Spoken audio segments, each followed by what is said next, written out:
essentially what it can ultimately do is cut out the middleman.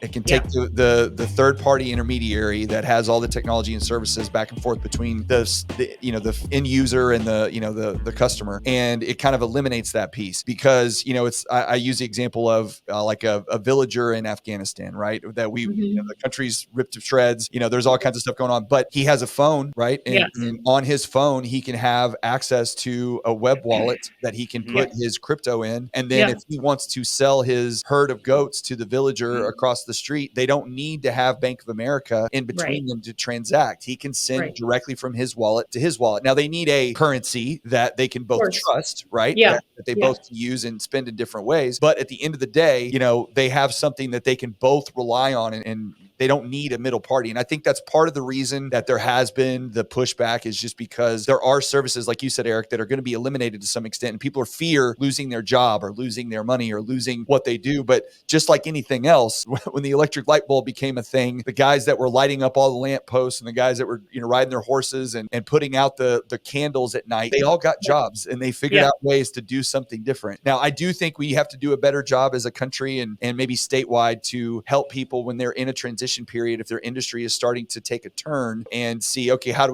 we educate people in new types of careers and new types of skill sets. I think that's the biggest solution to all of this, is more of what you guys are already doing out there, which I think is great, which is where I found you, where you're out there talking to people, educating them on the process or educating them on the technology and what all's involved. So that way people understand it. And when they understand it, the fear of it starts to go away. And that's why I wanted to have y'all on, is because I do feel like there's so many applications, and it gets hard because even like when Eric starts talking and going through what's happening, like I'm sitting here going, man, I don't understand half of that, but okay. I mean, it sounds good, So even with my tiny brain, like I'm still trying to wrap around all this stuff. But I think what y'all are doing right now, which is, putting the word out there and helping people better start at a basic level. When I do loans are not complicated. They're really pretty simple, but people don't do it every day. And so when they talk to me and they only buy 1 or 3 or 4 houses in their life, I've got to break down every single step of the process to, this is how payments work. This is how your interest rate affects your payment. This is how much money you need, all that kind of stuff. I got to make it as simple as possible because I have to relieve the fear. Once they have the knowledge and the fear is gone, then they're much